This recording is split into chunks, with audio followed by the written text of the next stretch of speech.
Blazing bolts from blackened skies, cataclysmic comets collide, no surprise. Solar flares sear scorching seas, frenzy fires flare, feeling trees. Volcanoes vomit violent streams, magma murders mountains, melting dreams. Tectonic terrors tear terror apart, crushing cities, crumbling hearts. Prepare, prepare for the fiery end. Stop the shelter, strength to send. Bunkers built will boldly stand, ready for ruin, resilient band.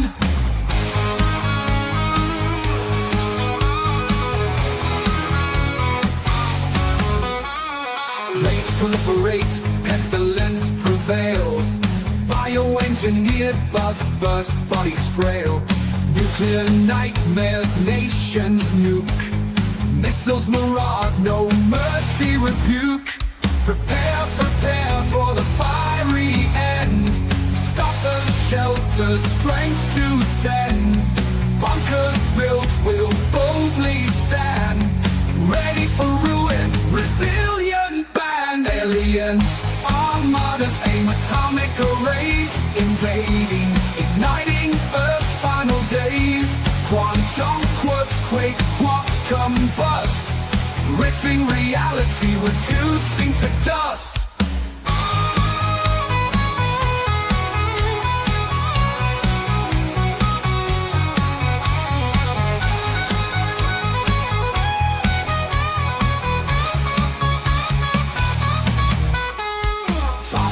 Feels like zombie floods, ghoulish gangs guzzling gory blood. Legit losses loom like climate's curse, warming world withers, we're the worst.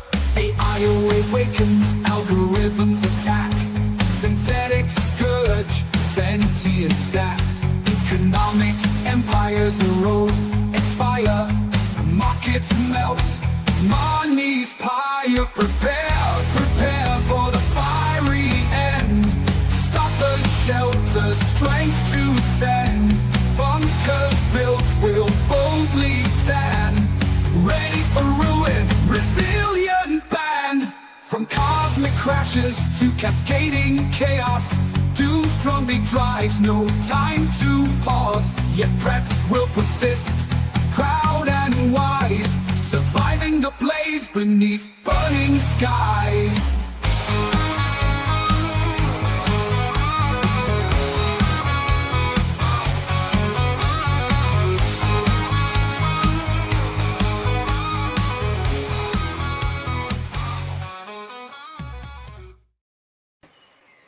All right, great job on that video again, Praxis, man. We just love that. It is awesome. Oh yeah, I just love music too, so it's fun listening to it over and over again. I love the aliens invading part.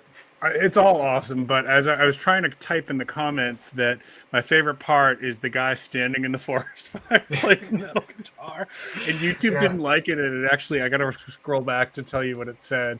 Oh. It removed my comment, and it said, YouTube rejected your comment. This usually means that they think it's spam. Try changing it a bit. And so I think it was the forest fire thing that they didn't like. I don't know. Yeah. I actually, sometimes it's hard when you're trying to get stuff generated in AI video, which is where that came from, to get some stuff, because there's all these like safety protocols to make sure we don't make images that might scare us. And it's like, oftentimes I'll find myself dancing around the word fire. It's like something is incendiary, or it's oxidizing in a energetic chemical reaction, just to try to get around some of those firewalls. I mean, it's we can get into a whole nother discussion about that, but AI is just getting like crazy good. I had a like really philosophical conversation with ChatGPT the other day, just about, like, theoretically speaking, what would, if there was higher dimensional creatures, like how would they try to contact us? And the answers it gave me were like just really mind blowing. It's interesting, it's a hive mind of all of our thoughts. And I had another conversation about like what the evolution of AI, and could you ever become sentient and that kind of thing. And basically the answer was like, the more people talk to me, the stronger I get, basically. So keep talking to me.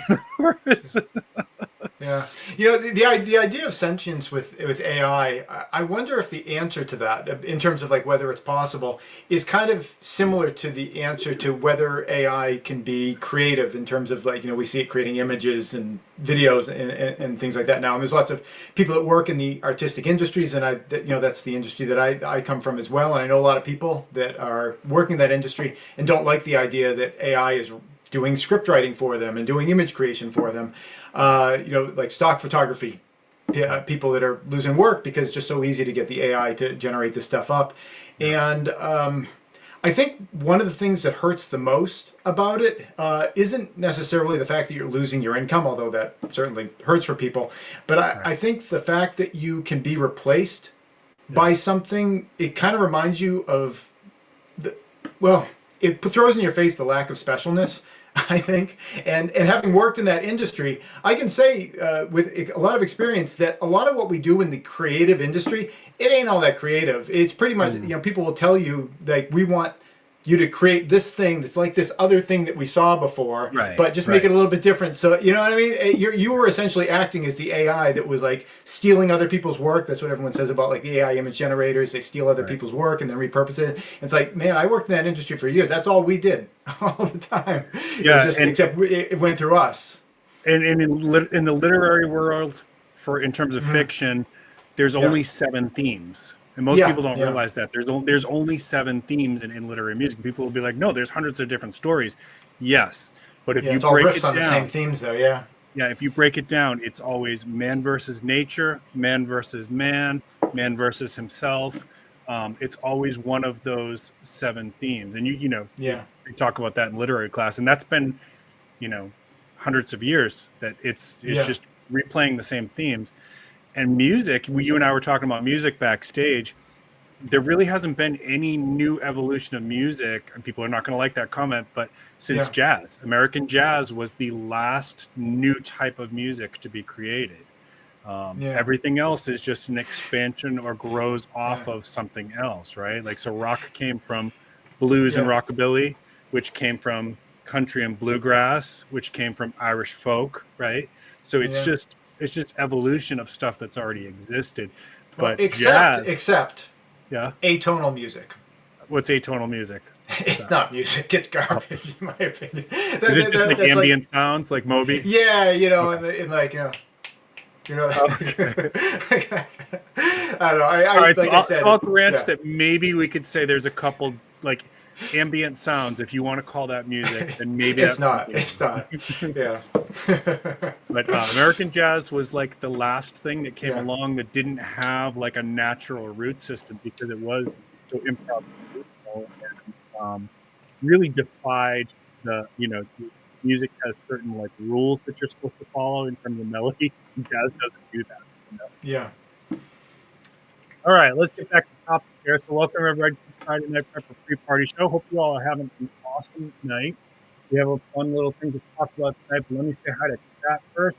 Everybody that's new, if you're never, we only have a couple rules. Be kind to the moderators, be kind to the guests, be kind to each other. No racism or sexism. Other than that, it's okay to disagree. Just state your point. Don't be a jerk.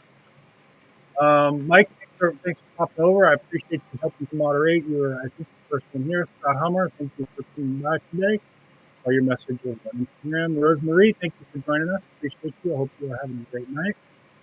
Virginia Bushcraft, I hope you're having a great night. Prepper for the Ages, how are you doing?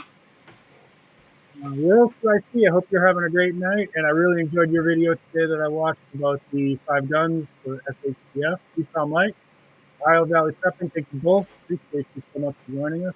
Cassie Gal Prepping, thank you for helping with the moderation. Always good to see you, my friend. Did I miss anybody? Scrolling. Let's see. I think I got everybody. Oh, man. There's been a lot of good chatter going on. Stephanie Lake, thank you for joining us tonight. I appreciate you. Welcome. If I miss you, I apologize. I'm scrolling kind of fast. Ohio Valley Prepping, thank you so much for joining us. Bacon, thank you for helping to moderate. Appreciate you. Bacon's been with me since the very beginning of my live streams. Actually was my first moderator, I believe. Lazarus Long, how are you doing tonight? Southern Tier Prepper, always good to see you as well. Got a good group out there. All right. Joe, Juby Joe, thank you so much. Thank you for joining us. Appreciate you. Wayne, Becoming Dangerous. Good to see you, my friend. Wow, what a crowd. Lee, Cold War Prepper, how are you guys doing? I guess everybody was excited for this one today, Praxis. All right, did I get everybody? Man, this is a lot of chatter. I appreciate you all. You guys are awesome. Cuckfeet Farmer, thank you for joining us. Appreciate you. Want to make sure I got everybody. Cool. How did you advertise this one? I mean, I put the thing up yesterday. What did you say it was about? Oh, just that, you know, you and I had been, and Ethical Preparedness had been interviewed by a UK journalist. That was it. Annalie Brown, thank you. All right, I'm going to keep moving forward here, guys, because I want to get to this and not have you waste 30 minutes for me saying hi to everybody. So if I missed you, thank you so much for joining us. Appreciate you. Let's go ahead and roll into this. So 3 of us, Ethical Preparedness, Praxis, and I were interviewed by a journalist from UK. And this was what, several months ago. I actually had forgotten about it until the I had too. Yeah. Okay. So this was like maybe February, I think. Yeah, about that, I think. Yeah. And I don't even know. Like, I'm guessing Ethical Preparedness got contacted first. Is that no? I think I turned her on to. So it was you. You got. I might have been the gateway drug to all you guys. Okay. So, when I was talking to her, I said that I knew a lot of other people who were preppers who don't come off as like raving at the mouth nuts, and you might want to discuss this topic with them as well. Gotcha. So that's why, send her over to you and into EP.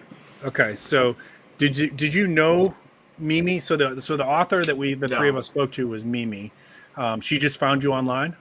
Yeah. I don't know why she would have found me first. I mean, I've got to have one of the smallest channels on the platform. I mean, you just never know. I've been contacted by one of the survival reality shows that has twice invited me to audition, to which I responded. Unfortunately, I've got some health conditions. Like, it's not fair for me to take a spot when somebody else who's healthier than me could probably do better. Sure. But twice I've been contacted by it, and I'm not huge. I've got 6,000 here, 5,000 on Instagram. Somehow they found me.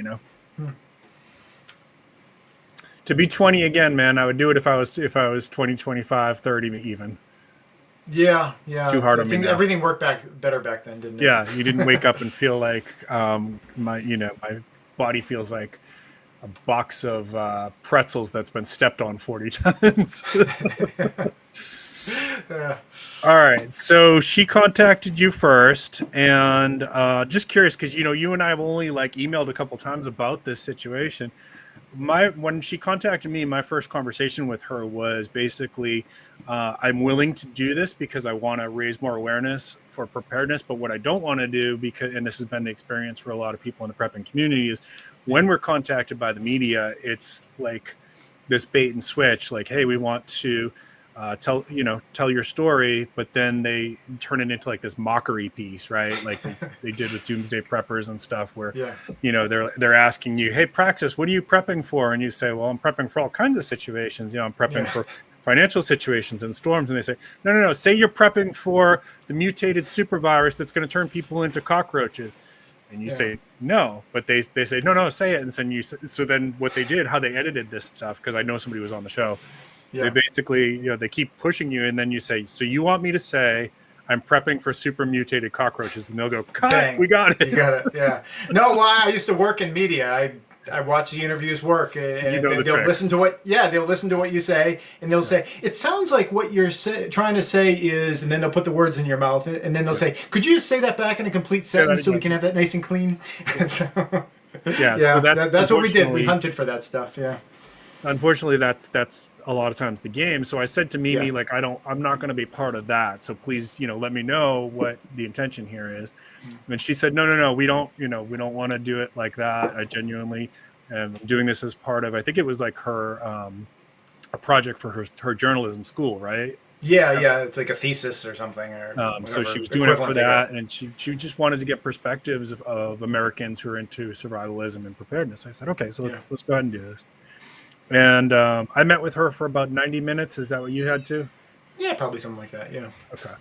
And she was, so my experience with her was she was very, very kind, and I felt respected. I didn't feel like, this was a setup or anything like that. I felt like she was curious and respectful the entire time. What was your thoughts on this? Yeah, same exact thing. Same kind of conversation I always have with everybody. I'm always trying to be their gateway drug into prepping. So like, just relaying my experiences and trying to make it seem sensible and rational. And I don't know, I think maybe we wore off on her just a little bit. Yeah, and then ethical preparedness, who was not able to join us tonight, folks. Yeah. We did email a little bit back and forth, and he said his experience with Mimi was the same, that he felt like he was treated with respect. Yeah. So let's go ahead and share some of this article, and then there was a couple parts of this that I wouldn't say I was offended, but I was kind of surprised at. And let's kind of talk about it and see. I mean, I've read this article 2 or 3 times now, and my mind has shifted a little bit from like my initial reaction was, I don't know why it was said like that. And I'm not talking about Mimi. I'm talking about there's a doctor that's mentioned in here. But after I've read it a couple times, I'm thinking about some of the points. So I want to have some dialogue with you about that afterwards. But let's see if I can go ahead and share this now. Yeah. All right. Hopefully, can you all see that? So I've got the link for this, by the way, in the description. Okay. So I'm going to go ahead and, is this scrolling for you guys if I do this? I'm seeing it here. It is scrolling. Okay, good. All right. So let's see. Okay. So John is not ethical preparedness's name. He used a alias, of course. But as you scroll down here, he's just kind of talking about some of the statistics. You guys can go and read this. I've got the link in the description. And then you've got some pictures from his channel. Okay. And he talks about a personal experience where he got called to essentially a riot over shoes. Yep. Or I thought it was shoes. Yeah. And then something inane. So then it goes into, scroll down here a little bit more. Basically, I think at this point she still was talking to ethical preparedness, and he was explaining what SHTF means, which if you're brand new to prepping, and you might not know that, it is SHTF means basically when the poop hits the fan, means like something has happened. And then the bigger terminology is, because we throw these acronyms around and sometimes I forget some people are new. So if you look right there in the middle of the screen, you'll see TEOTWAWKI. That means the end of the world as we know it. So he was just kind of educating her here about some different things. I'm trying to release that riot. That's how so he's talking about the shoe riot there. Okay. And kind of gets into how there is, and I think this is somewhat true, that we as Americans who are into this kind of thing, there is a little bit of a distrust in the system. For some of us, it might be distrust in the government, but I think this is more speaking to like distrust in that the system is going to be there as a cushion to help us or protect us or save us or help us recover when something bad goes wrong. So then it goes into here a little bit about the Y2K scare. So if you weren't born yet during Y2K, there was this belief when the clocks changed over to January 1st, 2000, that all the computers in the world would crash, and this would cause, basically global chaos. Because apparently when the programs had been written up to that point, the coding just went up to 99. It didn't go up past 99. Right, for like calendars and stuff, so they didn't know what was going to happen. Turned out there was almost no problems at all. Yeah, it went surprisingly well, but I think it went surprisingly well because people were concerned about it and people did things. It's one of those things where the fact that people prepared became used as evidence that people should not have prepared because nothing happened. It's kind of like you're driving down the road, you see a dog in the road, you slam on your brakes, you don't hit the car because you slammed on your brakes, and everyone in the car is like, "Why'd you slam on your brakes? We didn't even hit the car. We didn't even hit the dog." Right, well, it's like it's because we hit the brakes. Yep. And so here, ethical preparedness is saying, in the end, there was very few problems, but countries such as Italy, Russia, and South Korea that had done very little to try to prepare for it, they definitely had more complications than the U.S. Yeah. So the moral of the story there was it paid to prepare, right? What was that? What it said in there? I think Yeah, I only so read that section once. I'll read that I thought paragraph. it said. I thought that it suggested that there was parity between places that had prepared and not prepared in there. Maybe I just read it wrong. So the paragraph I'm looking at, it says, in the end, there were few problems, and countries such as Italy, Russia, and South Korea, which had done little to prepare for Y2K, had, oh, I'm sorry, you're right, my bad. Yeah, Had no okay. more complications than the U.S., which spent millions to combat the problem. Okay. Yeah. Even though this was dismissed as a hoax or end of the world conspiracy, many preppers like John see this as an example of how fragile our systems can be. To them, it's a warning. So was that Mimi that wrote that section, or is that like the doctor that's speaking there? I'm not sure if that was in quotations. Yeah, it's or not. So. Yeah, yeah, but it's difficult to compare different systems. You don't know how computer dependent Italy was at that time versus another country like the United States. I think I think it stands to reason that a country that was highly dependent upon a lot of these computer systems, if it didn't prepare ahead of that, probably would have fared worse than countries that weren't even really particularly dependent on computers in the first place. Right. You could make an equal argument about like the Bushmen in Africa. It's like they didn't prepare at all, and it was no problem at all for Y2K. It's like, well, yeah, because they weren't using computers. But well, and one of the countries cited here is Russia, which so I'm thinking 1999, the average person in Russia probably didn't have a home computer like they did in the United States, and so maybe not as many businesses would have as well. That's what I'm thinking. Different penetration in different areas. Yeah, I mean, at that point, Russia was still recovering from the collapse of the Soviet Union. Yeah, it was not a prosperous time then. Right. So then it continues alongside the fundamental lack of faith in the modernized systems we rely on today. One of the main storylines shared among preppers is that nobody's coming to hell. Therefore, you must be self-sufficient, prepared for any disaster, and prepared to care for yourself and your family. Is that fair to say that that's a common theme in preparedness?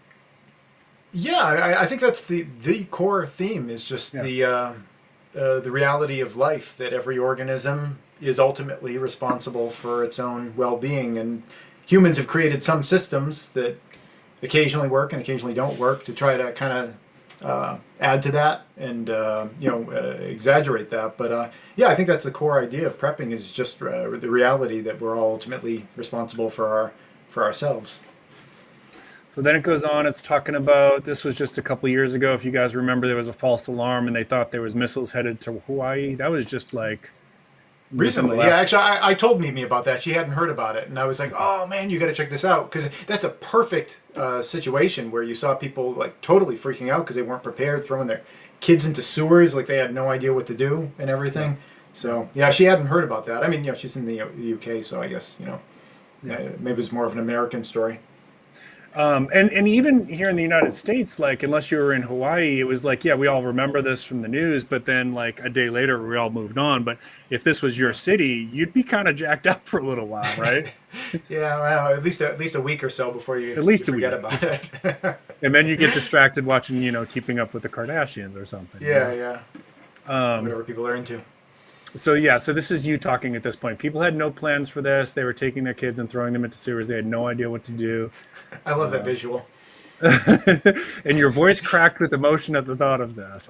Hey, she didn't make that up. Actually, when I take this stuff seriously, and an awful lot of the times when I get interviewed, I get emotional about it, like thinking about like just the idea of failing my family. You know what? I love that about you, because as a therapist, and I work with mostly men. Most of my patients are men. Most of them are like firefighters and police officers, and we as men we learn very, very young to suppress our emotions. Yeah, and they're still there either way, whether you deal with them or not. I think, 100%.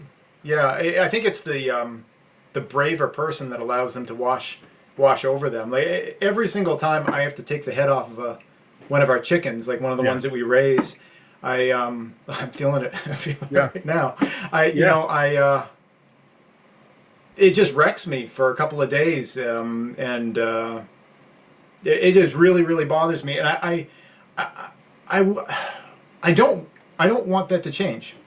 You know, I think that's part of being human is feeling these feelings and experiencing this stuff, and I wouldn't want to get rid of that, because I feel like I wouldn't be the same person. I wouldn't be as much of a human being if I wasn't feeling those things. So you know, it's not comfortable to be really upset about stuff. In fact, we just lost some animals to predators recently, and one of them was an owl. Came in and grabbed one of our little chicks and flew off with it, and it was still alive when it was up in the tree.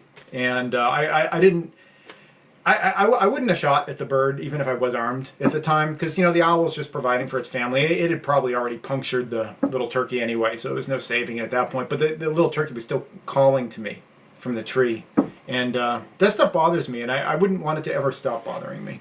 Yeah, I used to have 100 chickens, and you know, as you know, when you've got chickens, you're going to attract predators to your property. Yeah. It just does. And so I've spoken on on this channel here many times about how I'm the world's worst hunter, because I had to call predator animals, and you can see my voice just broke thinking about it too. Yeah, because they have families and they're doing their thing just like we are. Yeah. And it never got easy for me. And I appreciate that about myself, that killing an animal never got easy for me. But at the same time, it's also like, you know, I'm you know, gender stereotyping here. Like, I'm a guy, I should be able to do that, right? Like that's how we're brought up. Yeah. So I did it. Yeah, I mean, you know, you make your own definition of what it means to be a guy. There you go. I love that. And I did it because it had to be done, but it would never get easy, man. Yeah. No, I hate it. I had to dispatch a couple of porcupines last year. They were just ripping our orchard apart, and I hate that tension, like right before you shoot, and you're just hoping that it's one shot. Right. I don't enjoy it at all. Right. All right, let's keep going. So this is where it gets a little interesting. So none of the three of us got to speak to this Dr. Allison Ford. That's probably a good idea for me at this point to throw out to people who might be new, that if they don't know me, I'm actually a trauma therapist. I've worked in the field for over 27 years. I'm licensed. I've got a master's degree. I'm not trying to brag. I just want to be able to point out, because I'm going to push back against some of the things that Dr. Ford says here, that I'm qualified to push back here. I trained under Dr. Salvador Minuchin, one of the premier family therapists of my generation, RIP. I've trained with Gabor Mate, one of the leading therapists and trauma therapists in the field right now. I'm EMDR trained, which is like a very high level of skill for trauma therapy. And I've testified as a mental health expert in court. So I've been published in articles and on interviews. Yeah, you've got the credentials. You were the Dr. Fauci of mental health. I just want to make people, like, I'm not just like some internet dude shooting from the hip at a psychiatrist. Like, I can speak the lingo here, and I can push back. So she says, prepping is conservative in that there are a lot of gendered expectations for men as the provider and as responsible for the safety and security of the family. And there are very few resources or tools that men are given to manage the emotional weight of that pressure. Okay, so this is kind of what we were just talking about in a way. What do you think? Well, in terms of gender stereotype, yes, but also, like, I just said, like, I felt like it was my job, that I had to handle this, right? And we were talking about the emotional weight of doing those difficult things that are involved with prepping and survival, right? Yeah, I don't really personally buy that. I think that I feel the burden not because I'm male, but because I'm a parent. Like, I also feel the burden. I'm a single parent, so, you know, I cover everything, and I also feel responsible for making sure like all the kitchen stuff happens, and like the house gets vacuumed is often, although I'm not always the best with that one. But I think just being a parent makes you feel responsible for your kids. It's not like a male thing. It's like you know, just being a parent, being responsible for another human being makes you feel like you should be responsible for the other human being. I don't know, that's the way I see it anyhow. Yeah, when I first read this article, my thought when I got to that section was I deeply regretted that we didn't have one of the female preppers as part of this interview. Yeah. I, Yeah, I would I have, think I'd send her over to Prepper Potpourri because okay. I always think she's just great with all that. I guess she wasn't available or whatever, but yeah. Yeah, it would have been good if there had been a little bit more diversity there. Yeah, because when you talk to somebody like Morgan Road Preparedness or Hmm. Mother Prepper, who I've also had on my channel, um, they see it as just as much their role, if not like them as the primary person who's responsible for their safety of their family, right? So that it's not, Yeah, I don't think it necessarily is a gender role, like you were saying. yeah, Um, yeah. I think people just paint stuff with that. I don't know, unnecessarily a lot.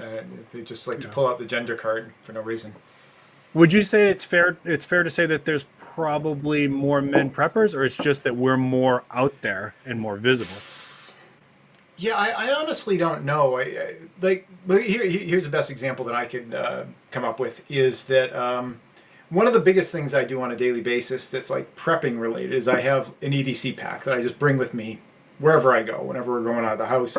And it has a tourniquet in it, and there's some knives in it. And I guess if I didn't have a pistol on me, there'd be a pistol in it. So there's like all that kind of like stuff people associate with like guy stuff.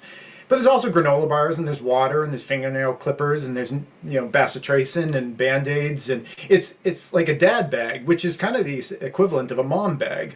Right. And a mom bag is prepping. Like at its core, it's like you're thinking about all the different things that could happen to your kid, and you prepare for. It's like it's literally prepping. So if a mom bag, and people call them that, I think, right? If a mom bag is Yeah. like prepping, then you'd think that women are also preppers. If that's like a defining thing that women always bring is like the diapers and the this and the that. When you're a mom, you bring all that stuff. So And they've usually got like Band-Aids and snacks, right? And yeah. I mean that's all prepping. So yeah, maybe the women don't gravitate to the word prepper as much, and I honestly dislike the word also. It just I don't know. I just wish there was another word for it. I've never found one that I think is better. It's just so basic. It's like you're a prepper because you prepare for things, and it's like I don't know. It just seems like we're breathers because we breathe. It's just such a fundamental part of being alive to like prepare for things that are going to happen, not right now. That I don't know. It seems like it's weird to even give it a name. It's just being alive, I think. But yeah, I think in terms of the activity, I think it cuts across genders. But in terms of like the YouTube stuff where people are talking about it, I don't know. It definitely seems like it skews male. But I don't know. All the moms that I know, it's like they all think about this stuff and they're all concerned by this stuff. Maybe they don't watch videos about water purification as often, perhaps. But the basic idea of preparing for things that might happen, it seems like it cuts across all genders. All genders. I think That's really a modern way of putting it, isn't it? I think you've hit the nail on the head there in that, like, Yeah. if you're at the park with your kids and kid skins his knee, there's a pretty good chance one of those moms there is going to have some Band-Aids, right, and maybe some alcohol to clean the wound, right, and then a little snack to boost the kid's morale, right. They may not call themselves a prepper, but that's preparedness. That's it is. Yeah. All right, so let's keep going here a little bit. Do you want to comment there about that section there? It says, just like Praxis, one of John's biggest motivators is his responsibility to provide for his family at all costs. I'm not going to put myself in a position where I'm reliant on other people to be able to offer shelter and safety and sustenance on my wife and son. He believes the American's food grid is extremely frail, and one of the biggest fears is that he would ever fail to look after his wife and young son. Yeah. There's parts of that definitely jump out at me. I think this is one of the weirdest things about prepping and the way that I don't even know what the word is for the people anymore. Like conservative, liberal, progressive, whatever. But I mentioned at the beginning of this video, I come from like artsy farts and marketing people and photographers and liberals used to be my people. Like, I haven't changed since like those old days, but it seems like kind of liberals have gone off in some other direction than, we used to be like anti-war and not trusting corporations and things like that. And now I guess that, everything's up on its head. But one of the things that people who are considered liberal or progressive believe in, that I happen to be one of the people that believes this is a real thing too, is the idea of climate change and anthropogenic climate change in particular, and even catastrophic climate change. In fact, that's like a credential almost. If you're going to call yourself like a self-respecting liberal here in this country, you gotta believe in climate change. You don't have to understand any of the science. It's just like, I'm on that team and I'm going to believe it even though I don't understand it. But you got to believe it. And if you believe that stuff about the idea that the world's on this like tipping point and all these terrible things are going to happen and we're not going to be able to grow food and everything's going to collapse, how can you poke fun at preppers for like, That's a good doing question. something? It's just the weirdest thing. It's like, you'll find plenty of people who consider themselves on team conservative, and I really do view these things as like teams. It's like almost like a sports team. It's like you cheer for your team even if you don't understand the logic of what anybody's saying. I think that's a big problem. I think that's a big problem. Oh, it's a terrible problem. Yeah. So like, if I can't, let's say that I supported Trump or I supported Kamala Harris, whatever. But if I can't see flaws in that person, and no matter what happens, I'm going to blindly support them, that's not good, folks. Like, go ahead. I was going to say, we have to be able to see everybody as that nobody's perfect, right? Like, there's flaws. I've been doing therapy for 27 years. People tell me their deepest, darkest secrets. I could tell you about the strangest fetishes. I've had people tell me. You're going to do a whole live stream on that. That's its own live stream. And here's the thing. In my 27 years of having people tell me their deepest, darkest secrets, I've not yet met one person who was 100% pure good or 100% pure evil, right? We're all falling somewhere in that spectrum. So if you can't see that the person that you are, the team that you're playing for, that your leader has faults, whichever team that is, then you're just going to, no matter what they do, you're going to justify it. We got a problem, folks. I use the term Trump derangement syndrome in both directions. I mean, people that think everything that he does is awful, or people that think everything that he does is like, magic rainbow dust. I see his derangement both ways. And with Biden, same deal. Before the debate, I was trying to have conversations with friends about like, guys, there's a problem here. Like, he's not right. There's something's wrong.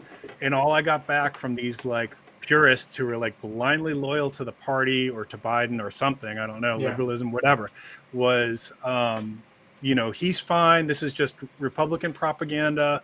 Right. And then when the whistle was blown and like everybody, they're on live TV for everybody to see that Biden is not fine. Nothing. Crickets.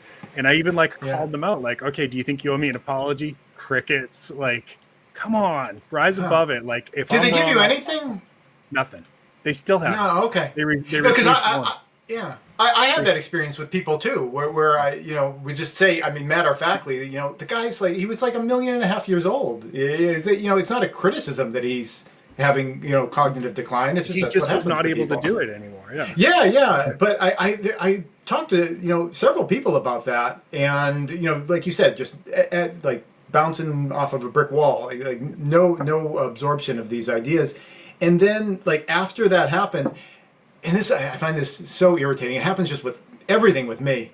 Like I bring it up with people and they're like, oh yeah, I kind of thought that he was probably in a cognitive decline. I'm like, dude, you say, and it's like, I find that so irritating, the way people twist things around, because if you never consciously accept that you were wrong about anything, then you're never going to question anything that you're thinking now. So you never have any kind of error correcting mechanism. And then you have to understand that you made mistakes. 100%. And so in psychology, we have this thing called locus of control. And you either have one of two types of locus of control. You either have an internal locus of control or an external locus of control. An internal locus of control is somebody who's able to look inside and say, you know, okay, I need to work on this, or I was wrong, or I have some accountability here, or there's things I could have done to change this situation. That's an internal locus of control. An external locus of control person is always doing this. It's your fault that my life sucks. It's your fault that I'm unhappy. It's your fault that I don't like my job. It's your fault that my relationship sucks. It's your fault that I'm poor, right? Yeah. And if you always are doing this, you will never escape from it. You'll never grow out of it. You have to look inside. And you'll never empower yourself either. Right. The greatest thing you can do for yourself to empower yourself is to realize that your problems are coming from here, because you're the only person that you can you really have ultimate control over. If the problems are coming from outside, it's disempowering, because you can't do anything about all those things. But if you realize that it's coming from you, even if it's, you know, partially from you and partially from outside, if you can at least recognize your own contribution to it, that's empowering, because you're like, I actually have a lever here. You know, there's something I can do about this. Right. I don't know, maybe people don't want that.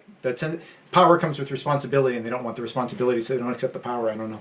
Yeah. And the only group that I will cut a break to on that is, like, if you were born into slavery, nothing was your choice. Nothing. Right. So I will cut that group slack.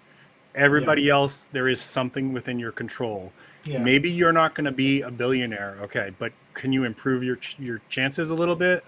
Can you work on your health? Can you work on your relationship skills to attract a better partner? Can you work on your skills to make yourself marketable to a better job? Can you work on, you know, taking kind of accountability for yourself so that you can build better friendships because you're attracting better friends? So we all. Yeah. I'm not saying any of that's easy now, right? Like, if it was easy, there would be no work for me. But it can be done. It can be done. There's always some stuff that's within your control. And prepping is about that too, right? Like, prepping is about, okay, I can't control that we may get a Category 5 hurricane in my city this year. Truth. It could happen. What can I do? Can I at least figure out, if I have to get out of Dodge, how I'm going to do that? I can do that. Little steps. Right? Can I, if I'm going to stay because I choose not to leave the area, can I come up with some ways to have food and first aid and medicine and some lighting and some entertainment available so that I can make that more survivable for myself? Yes. Even on a very small budget, there's still some stuff that I can do. We're going to get to that part of this in just a second. But all right. So then this year, I thought this was a little interesting. I think she pulled this data off of FEMA, but yeah, I wonder about the veracity of the data. That, I don't know. It's like, how could you really know? I don't know.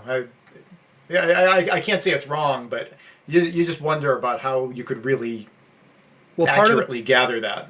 Part of the problem is many people who would identify as preppers aren't going to identify as preppers to anybody else.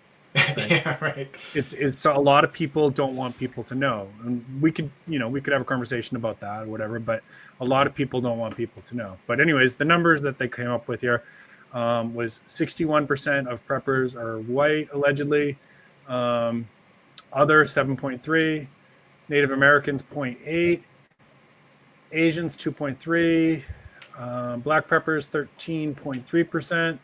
and Hispanic 15.1%. Now, here's what's interesting. If you go back to the Native Americans, there's a lifestyle for many of the Native American nations that is involved, that is self-sufficient. Now, they may not use the word prepper, right? Yeah. Right. But if they're growing their own food, making their own medicine, right, things like that. Yeah. I would say you're doing something that is preparedness. Whether you want to use that term, I don't care, because it's just all it is it's a way for people to find my channel. Yeah. I never used the word prepper until I started my channel, for myself. Right. Yeah. I mean, otherwise it's just prudent decisions. But a lot of groups do actually. My boy, he is 1/4 Native American, and we have a book from his grandparents who live up in Alaska. And the book's all about their lifestyle, and they're still living the lifestyle where they go get the salmon and all the other horrible things they do in the cold and everything. But the title of the book is Always Preparing. So it's right there, right in the title of the book. Yeah, I mean, it's just part and parcel. Now, granted, I mean, there's lots of people that have native ancestry that don't live that way. But I know at least you know, the people in his tribe definitely are still doing that. So, and I had a couple of years ago, I had my dad on. I interviewed my dad. He was in 82nd Airborne. And as part of his training, he was sent with a group of Green Berets. His platoon was sent with a group of, or what's the unit under platoon? Do you know? Oh, no, you're the Sarge. Somebody from military chime in there. Anyways, they were sent up to train with the Eskimos in Alaska on winter survival. Oh, okay, yeah. Right? These They've been doing Eskimos, it. yeah, they're doing it. So, but if you had asked them, are you a prepper? They might be like, what are you talking about? You know? Yeah.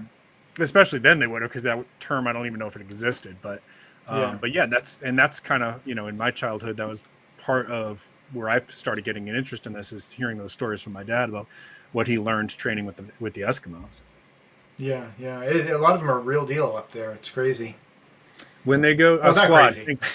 Squad. I think it was more than one squad, though, guys. Thank you very much. Appreciate that, Cold War Prepper and Corsair trainers. So maybe it was several squads. I don't know. I'm going to see him in a couple weeks, so I'll try to have him retell that story for me. Maybe I'll pick up something new this time. But anyways, back to our story here. So yeah, I'm not sure I agree with these numbers either, but that was what was reported. And what would really be interesting to see with that is how it skews next to the national demographics as they are. I believe that, you know, we're still preponderance white in the United States. Hispanic is a pretty big slice at that point. But I think to have that pie chart make have more meaning, I think having it right next to our national demographics of just everybody, so you can see if there's overrepresentation, you know, in one area or another. Because I mean, if we're a nation of only white people and then 100% of preppers are white in the United States, it'd be like, well, yeah, of course, because that's all there is. So yeah, I'm sure it would skew a little bit differently, but I think it'd be good if you had the two charts next to each other. Yeah, I think that's good. That would definitely help to like see how valid is this. Yeah. Preparedness. So this is from you, Praxis. Preparedness takes away a lot of the existential unhappiness and unease that he believes people hold as baggage. I know a lot of people don't feel that anxiety because people take for granted that we're always going to have these things. Can you talk a little bit about that? Well, I can talk about it without all the credentials that you can talk about it with. I guess I'd like to know what your opinion is on that. Was I just blowing smoke when I said that, or is that something that you think is legitimate, that people feel this kind of welling within them, even if they're not consciously acknowledging it? The idea, you know, the paycheck to paycheck kind of thing, where you always feel like, you know, you've got that reaper right behind you, you know, even if you're not looking at it. I don't know. Do you feel like that's something that weighs on people? I feel like it must, but I'm just speculating. Yeah, let me scroll down a little bit, because I was actually going to get to that when she. This is Dr. Allison Ford here, guys, on the left. She made a comment that I sort of disagreed with here, and it ties into this. So I just got to find her comment.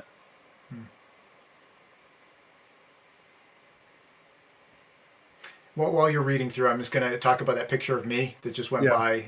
This one here? In the hat. In the hat with the pistol. I kind of laughed when I saw that, because they pulled that from one of my videos where I was doing a little sketch. Sometimes I'll do little comedy sketches at the beginning of my videos. And the video is about essentially cuckoo clocks. I just wanted to talk about cuckoo clocks and other types of clocks that aren't electronic.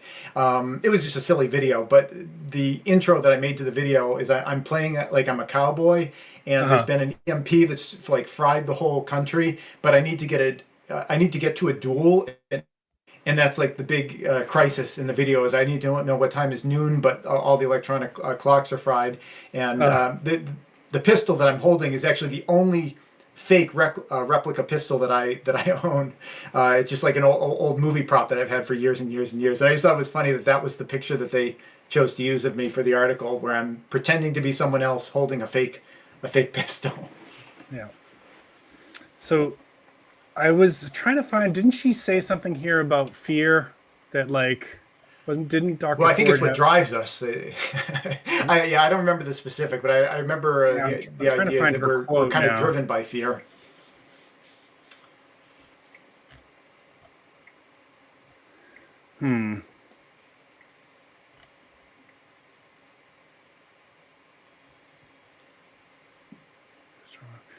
Well, maybe it'll come back to us, and then I can. My thoughts on this were when I was reading and tying into what you were just saying as well. I think that prepping can help people to feel a sense of control in those situations, right? Like I was talking about the hurricanes and what I could do for hurricanes. So in that sense, I think it can be a buffer against anxiety. My issue was it'll probably come. I'll find it in a minute. She made a comment about that it was fear driven, that prepping was fear driven. And I want to find it because I don't want to misquote her, but Yeah. I don't find that to necessarily be true. Maybe it is true for some people. Well, But if you want to scrub through there, I that's you want a to keep us topic going that here for a minute? I'm good talking about that because I have some pretty strong feelings about that idea, and I think that when people talk about fear, I think that they endow it with a negative connotation, as though fear itself is problematic and we should live a life that's free of it. But fear is just a reaction within us to try to avoid some kind of an outcome. Is a fear of being hit by a car like problematic if it keeps us from, I don't know, like going and playing ball in the street when we're kids, or like the idea that we're living in fear that we would be homeless is the only reason that we are keeping our job that allows us to have a home and to put food on the table. I think it really depends on how you kind of want to look at things as to whether or not fear is something that you are. I'm not sure the best way to put it. I guess I just don't see fear as being problematic. Fear is, well, I said we had problems with predators here. We had the owl coming in and grabbing one of our chicks, and then just last night we lost another chicken, a big one, I think probably to a fox. And what I've been doing today is I've been working on the chicken run. I'm trying to make much better fences to keep the chickens in because the chickens don't like their run. It's a really big run. It's like 20 feet by 60 feet. It's gigantic, and I only have like half a dozen birds, but they just keep jumping out. So I've been trying to make it bigger and bigger. And also today, if I happen to see like a fox going through the woods or something, I had a pistol on me the whole day. I'm just doing carpentry work. So not that I would want to shoot the fox, I at least give it some warning shots first, like scare it away for a couple days or something. But I want to be able to make some noise. So you could say that I'm living in fear of losing more chickens.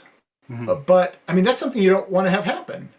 So the fact that I'm afraid that I'm going to have more chickens get killed, I don't know, you can complain about that and be like, oh, you shouldn't live in fear. But if fear is what's causing you to solve the problem, I don't know, I just don't really see it as a problem. I think the only time that fear is a problem is when it builds up and lingers inside of you and you don't take action to do anything about it. You just kind of have it burn the inside, like the acid inside of the flask, burning it up. And that's why where I see is prepping is being a solution to the fear is, you can do things about these things. I can go outside and try to scare away predators. I can build a fence. In terms of people having like anxiety over food availability, making sure they can put food on the table for their family. And this isn't something I'm just speculating on. I know from having talked to people that there's just a wonderful feeling when you've been living a lifestyle, when you haven't been able to easily access food, to suddenly having it. And the warmth that you feel when you walk into your pantry and you see that you are just stocked up, and you could you could lose access to, you know, your job or your income for months, and you know that you could at least feed your family. That is just such a like a warm feeling to know that you just got that covered. It's like the test that you've got coming, and you cram the night before and you feel like you did a really good job, that you just know that material, backwards and forwards. Someone like, and not to put words in her mouth, but use her as a beating pinata effigy. Someone like this doctor would see that and be like, yeah, but you were in fear of not doing well on the test. Yeah. But disregard all those really positive feelings that you get from overcoming that challenge. So there's like challenge, and there's like the fear of not being able to overcome it, but then the wonderful feeling of not overcoming the challenge, but overcoming it early before you've even really needed to face it. That's just a great feeling. It's a feeling of like having all your dishes done for the day. Having all your grocery shopping done for the day. Doing all your weeding. It's not like you're living in fear of the weeds choking up your garden. It's just like, this is something, and if you don't do something about it, bad things could happen. Snapping your seatbelt on. I think that is a great example of like probably the most common prep that a normal person does is putting your seatbelt on. People talk about prepping as being like, people prepare for like crazy things that like pretty much never happen. I understand that, like, in terms of, comparing car travel to air travel, air travel is so much safer than car travel, because car travel, there's so many more accidents that occur during when people engage in driving in their car. But that said, well, and even going back, driving around in your car is like the most dangerous thing you're probably likely to do, during any given day. And I remember telling people, like, back during COVID, when everyone was saying I was crazy because I wasn't doing the popular thing. I would say it's like, of all the dangerous things out there, just driving is, so much more dangerous than all these things. So driving isn't safe. But that said, like, when was the last time you were in a fatal car crash? or I was in a fatal car crash. I mean, right. They happen really, really infrequently. But yet, every single time you get in the car, well, if you're me anyway, you buckle up. Is that like crazy paranoia because I'm afraid of being in a car crash? It almost never happened. It's just a prep, and you feel good. I'm clicked in. Same thing with like having auto insurance. I've never used my auto insurance. In fact, in terms of like seatbelts and auto insurance, probably the two most popular types of preps that anybody ever engages in, although most people don't think of them as preps, they're like the least likely thing to ever really, happen to you. Maybe that's why people think that prepping has such a bad name. It's because like all the prepping that they do, it's like, I've never needed my car insurance. I was never in a crash. Sure. Why am I being an idiot living in fear with the seatbelt on? Right. So, I mean, there's different ways of looking at it. You can look at it in terms of being afraid of failure, or you can look at it in terms of, being just uplifted with the feeling that, there's this problem and I did something about it. And if that ever happens, I'm going to be in a much better position. That's a really positive feeling. And it almost is more about the people that focus on the fear, I think, than the fact that they were talking about us. And I think I blabbed long enough, maybe. So I'm going to say, and I'm going to take accountability here, that now I can't find it, so maybe it was all in my head. Maybe that I misread something. Maybe I misread something. So I owe Dr. Ford an apology there, but let's keep going. And I will own that this is now, I think, my fifth time reading through this article, and each time I'm like having a different take on this. So maybe I misread something and like over. Well, I remember there being fear elements in there too. I mean, that's just kind of a common. But I think that whatever quote I'm thinking of in my head, I'm not seeing it. And I've gone through this 3 times now. So okay. All right, so going back into this, to build into this, this is now more Dr. Ford's take on things.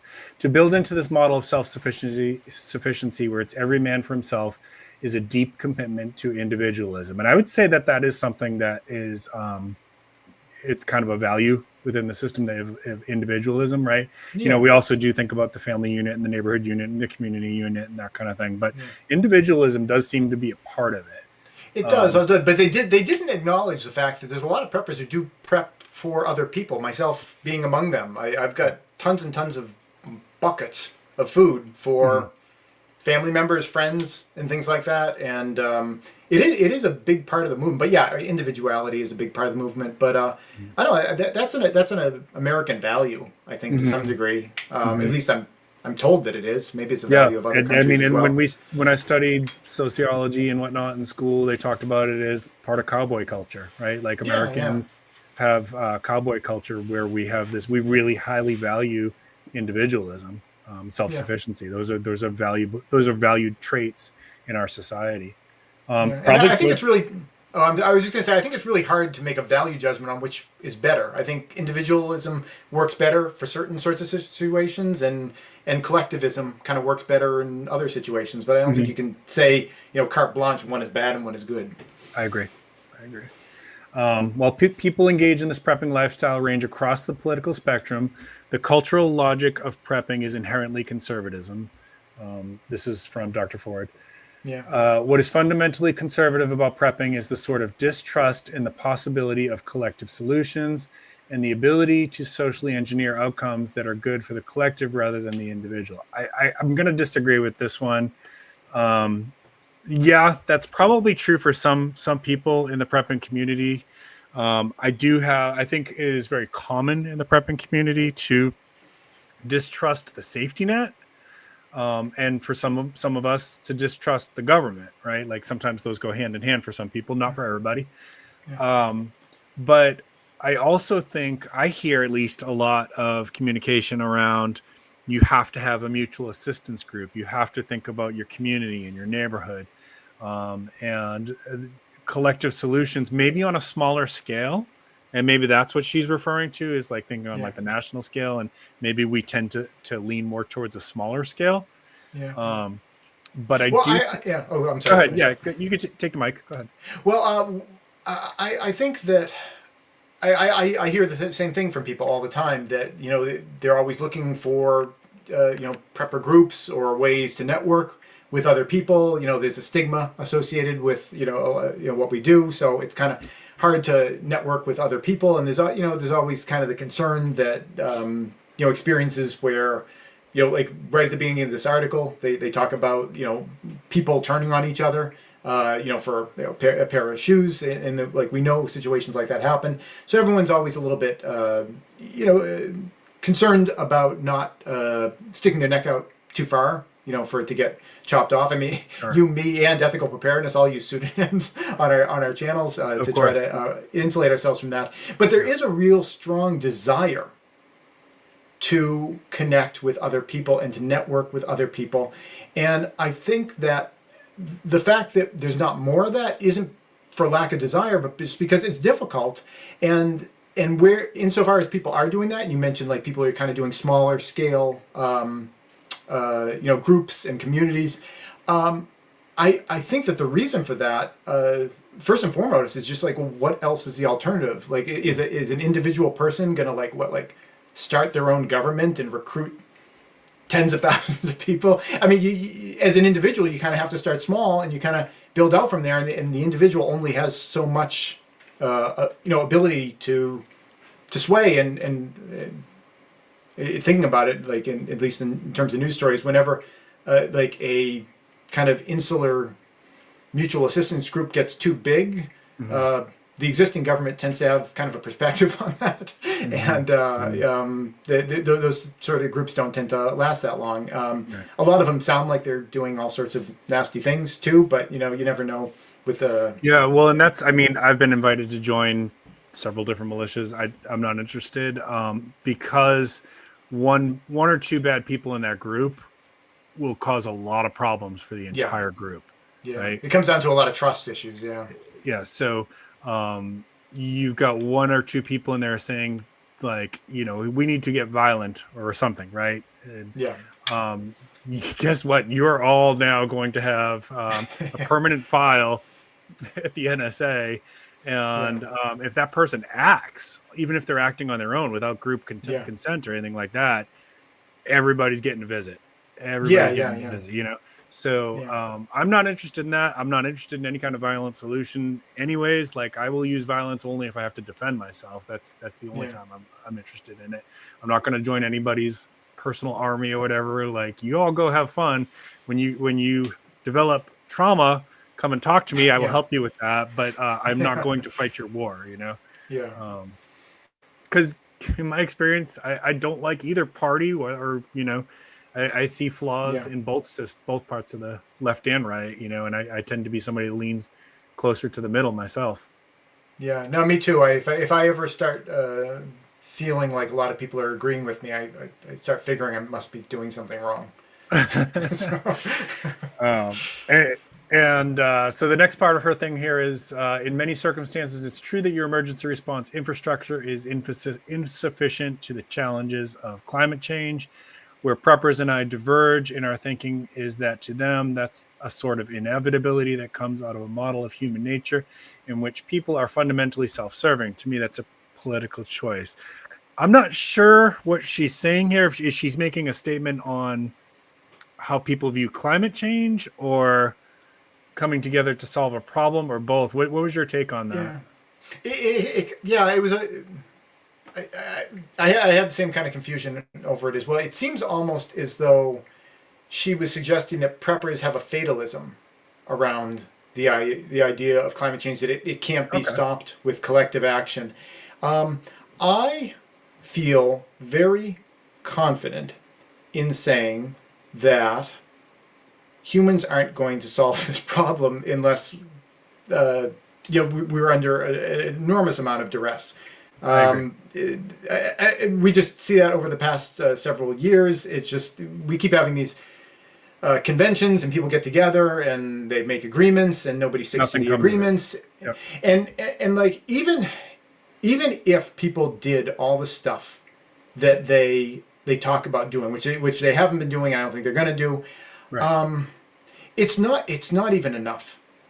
Right. A lot of people look at my lifestyle. I'm talking to you on a camera that's run by solar batteries right now. My light's solar powered. My internet is all running off of this sun power that we had today. I'm going to be taking a shower in a little bit, and it's got to be a shower of a certain length because we only have so much hot water here. I want to go to the grocery store. I'm like, forever away. We heat our house with wood, and that's like the way that we heat our house every morning in the winter, coming in with a bag of wood. People look at my lifestyle and they're like, wow, that's pretty extreme what you're doing there, Praxis. That's not for everybody. But good for you for doing it, because you're saving the world by all the different things you're doing. What I'm doing is nowhere close to enough in terms of sacrificing so many of the conveniences that we have. There's a book called Radical Simplicity that was written years ago, and it talked about the idea of carbon footprint and like the arable surface of Earth, and how much arable surface is there in terms of utilizing it, and what's everybody's share of how much Earth surface they should be gobbling up. And I think in that book they said something like, let's just say that humans take half of the planet, and every other animal species on the entire planet gets the other half, even though we're only one, and there's millions and millions of them. So it was a very generous cut we gave ourselves. But even at that, I think we only each got something like 2 acres of arable land, and that's not doesn't include desert or mountain area where you can't farm. It's like the actual usable land for creating food and everything. So we all get 2 acres or something like that. I did the math on the way that I live my life, and I need at least double that. In terms of what my footprint is. And if someone as extreme as me, is so far removed from being even close to being sustainable, what hope is there for everyone else? There's no way they're going to do it. If the politicians that keep talking about if only this conservative politicians stopped putting on the brakes for things, we could push through all of the changes that we our good team wants to push through, and we're gonna save the planet. If that happened, and all the opposition just laid down dead, and they did all the stuff that they wanted to do, not only would it not be nearly enough, but there would be so much hatred and backlash from the common people against that there we go. I mean, there's a dead horse, and I'm just beating it and beating it. There's no way we're going to solve it.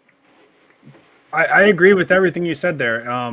So for the record, and I've said this before, so I hope I don't like lose a bunch of audience now. Like, I too believe in climate change. I too believe humans have contributed to the problem, and I too believe that we're not going to do enough to change this until things get to like much more catastrophic than they. It'll be way too late at that point anyway, because this stuff. Yeah. So it builds momentum. There's a thing called event horizon, right? Where basically, if you want to think about a whirlpool. If people don't, I'll try to explain this as best as I can, or a black hole. There's a point where if you're sucked into it, it's the ending is inevitable. There's no escaping from it at that point, right? And this can happen at least on a species level. I'm not saying like everything on the planet goes extinct, but certainly a lot of species could. And well, they are. I mean, this is a very rapid extinction, perhaps the most rapid that the planet's ever seen. Amazingly enough. It seems like slow motion for us. I don't know. I mean, I might disagree with you there. We don't know. Well, I said perhaps. Yeah. I said perhaps. Because we know that there's been at least 7 cycles of life on the planet, right? So. Well, I haven't done species counting myself, but there's a lot of scientists that suggest that this is more rapid than, what was it? The one that begins with C. Do you remember? The epic. Oh, which period? Yeah. No, somebody in chat might help us out here though. But in any event, I mean, we're tumbling very quickly forward, and tipping points is what you're talking about. Tipping point, or it gets to a point where basically it's run away, right? Like the cycle of weather and climate becomes runaway and beyond our ability to influence at a certain point. And I think we're already there. We might have. I think we're already there. Yeah, with the methane and what's going on in the Arctic, I believe we're already there. Yeah, and final point I'll add to this is how many people live on the planet now? Is it 8 billion? Something like that, yeah. Okay. Good luck getting 8 billion people to have consensus. Good luck. Or feeding them if you can't pull nitrogen out of the atmosphere using cheap fossil fuel energy, which is the only way that we've fed all these people with the Green Revolution. I mean, the only way that they exist is because of cheap energy that, kind of might seem like it's coming to a bit of an end, although I don't know. It's hard to see with all the question marks around that. Juby Joe, I don't know if you truly left or not, but it's okay to disagree with me. I've never said that anybody had to think exactly like me. I think I just lost a few of Praxis. But it's okay. You are welcome to disagree with me, because I'm not interested. Honestly, I'm not interested in having this debate with people because of the same reasons. I don't think at this point people are going to do what they want to do, right? Yeah, so, it doesn't make any difference whether it's human caused or not, because we are out of control of ourselves. So whether we cause it or not, we're not going to change. So it doesn't really matter. It's moot as to whether we're driving it. Yeah, I am much more interested in having a conversation with people about if there's a flood in your city, what are you going to do? If there's E5 tornado, what are you going to do? If there's an ice storm and you lose power for 3 weeks, what are you going to do? Those are the conversations I am willing to have, because those I do feel like people have some control over. Obviously, if an E5 hits my house and didn't know it's coming, all right, there's not much that I can do there. But if I know that the storm's coming, I might have some choices, like getting into a shelter or going even into a ditch, like the covered ditches or something. Like, at least I've got some of it is within my control. Now, E5s are pretty bad, but E1 or 2, you got a pretty good chance of saving yourself. E3, you got a pretty good chance of saving yourself if you have a little bit of knowledge. So I absolutely want to have those conversations, and that's where I think we can have productive talk about climate and weather and all that. Yeah, I agree that. I don't really push the climate thing, because there's no point in having a discussion about something that's not going to change. So it's like, at this point, what's the point? Maybe 20 years ago there was some reason to have that kind of conversation, but at this point, it's in free fall. At least that's my view of it. Yeah. All right, so then we got to myself here. Just a small correction. I don't live in Ohio. I've never lived in Ohio. I was trying to remember. I might have told her a story about when I was traveling through Ohio and there was really bad storm, and maybe that's where she got that, but I can't recall exactly where that came from. So just a small correction there. But I did make a reference to cowboy culture here, there, and that independent frontier lifestyle, I think, is kind of ties people into homesteading and wanting to be able to produce your own food and that kind of thing, which I agree with what you were saying before. It feels good to produce your own food, right? It's not, for me, when I grow a garden or if I forage, it's not about the fear for me. I don't think, I mean, sure, I get, when there's a storm, I do get a little bit anxious, of course. But my prepping lifestyle has never been about fear. I grew up with a mom who taught me about plants and a dad who taught me about Arctic survival. And I was interested in those things. And then later on, I learned that some plants are medicinal, and I was interested in learning about that. So I get joy out of it. I understand that maybe not everybody's doing it for that reason, but my perspective on it was, I don't think I've ever done this out of fear. I enjoy it. Does it help me when I know there's a storm coming to know that I've got preps? Yes. So it probably helps to blunt the anxiety. And that's I think where I was struggling with this a little bit. And just to talk about here real quick, I know you mentioned that, we all are using aliases. A lot of YouTubers are using aliases, right? It's not just a prepping thing. It's a safety thing. When you put yourself out on the internet, things can happen.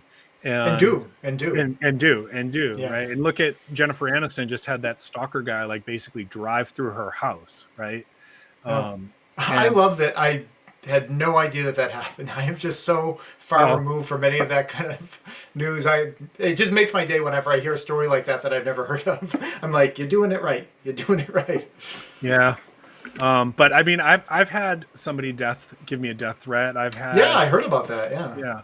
I've had really weird, creepy comments a couple times that, like, I could tell that the person was something was going on for them mentally. But, like, basically telling me that I was teaching people about false gods, right? Which okay. I've never done that. Yeah. But, who knows what their experience was. So things like that. So I think for YouTubers in general, using an alias is fairly common. Let me see, I'm gonna scroll down here a little bit. I'm lucky that my channel's so small. I think it seems like the only people that ever watch my videos is like it's a core audience of about like 400 or 500 people, and they're just they're not murderous stalkers. So I appreciate my subscriber base. Oh, overwhelmingly, I've had great experiences. I love meeting people from the audience, and I've met so many other content creators when I've gone to shows like Blade Show and Georgia Bushcraft and things like that. It's, in fact, doing stuff like this is one of the best parts of it for me. I love just making. I love the community too. Yeah. So overwhelmingly, I've had good experiences. It's only been a couple people that I had problems with. Yeah. So I was basically just, you and I were talking about, like, homesteading, and I know you mentioned permaculture in there too, which is basically, for those who don't know, permaculture is like, now I hear people call it restorative agriculture, right? Sure. They basically have co-opted it, but permaculture has been around for a long time. They just don't want to use that word for whatever reason, probably because they don't like the person that came up with it. Oh, really? Okay. Yeah. I still use it. Yeah, I do too. And it's not trademarked either. And it's really important to the people who started permaculture that they want to make this stuff basically open source, right? Yeah. You can pay money to go get some classes and stuff, but a lot of it is free online.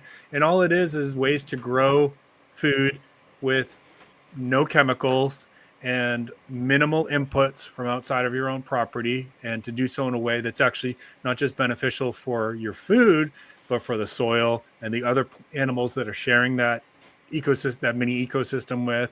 I love the whole idea of it. It's just the idea of just making things better and better every day. Like every year the soil gets richer, and there's more life and more biodiversity. I feel like kind of almost like an artistic sort of zeal from it. The idea that you're just making things better every day. Like, this is going to seem stupid, but like even when I clip my fingernails, I do it out in the garden, like, because I don't want to waste all that wonderful keratin and biological material. So like even like just little things like that, it's just like my fingernail clippings are making this garden even more bountiful. It's like just that turning over of stuff. Gray water, we do gray water here at our house. Yeah, it gives me a real buzz. The feeling of just creating these systems that just make things nicer and nicer. Yeah, I mean, permaculture, or if they want to use it, restorative agriculture, whatever, it's better than organic because both systems are not using any chemicals that are harmful, or you're trying not to use any chemicals that are harmful to people or the ecosystem. But permaculture is actually, like you said, restoring it. It's actually making the area more and more beneficial to not just humans, but the other species that we're sharing that space with. So. Yeah, unfortunately, my local predators are are benefiting from that as well. They're thriving. Yeah. See a food forest permaculture. Speaking of permaculture, there's Howie, who his entire channel is about that. You guys should check him out. All right, so I think we got a little bit more here. We're almost done, folks. Let me scroll down. I wanted to talk a little bit about. And you guys can read the rest of this. I'm not going to cover every single aspect of this, where I was talking a little bit about, here it is. It's a common saying in prepping culture that anyone can prep. Tom Sarge says that while it can get very expensive, preparedness is a journey, not a sprint. He tries to caution his audience to think about financial preparedness. Does that sound like me, folks? Do I say that stuff to you all the time? Right? I do. But you can still learn a lot of worthwhile skills and prep on a reasonable budget. You can learn how to grow a garden. You can learn how to forage. You can learn how to fix your car, right? And you can go to the library and get books to learn how to do this stuff. You can go to seed swaps, right? And so Dr. Ford responded, these are valuable skills, but it doesn't acknowledge the lack of agency and choice that is left for people in poverty, says Dr. Ford. For millions of people, buying that extra can of beans is not possible. They're unable to buy enough beans to make it through the week, let alone put something aside for the future. There's a level at which prepping involves hoarding. Dr. Ford says, but we are constantly encouraged in our society to hoard wealth, that if you don't hoard wealth in a society that doesn't offer much of a safety net, it feels like you're leaving yourself exposed to a lot of potential hardship. This hoarding of wealth feels visible, but compared to the wealth hoarding happened at the macro scale of billionaires, it's unproductive judgment. It's an unproductive judgment, also an unfair one. Okay. I did appreciate that. Yeah, I did too. Yeah. So, because I mean, you're going to use your money for something. Yeah. And Nate, the Canadian prepper, is always talking about this. People criticize people spending money on preps, but then they go to like a Super Bowl game, buy tickets to that. So like, people are going to use their money for something, and preppers are into investing it in their future potentially. Yeah.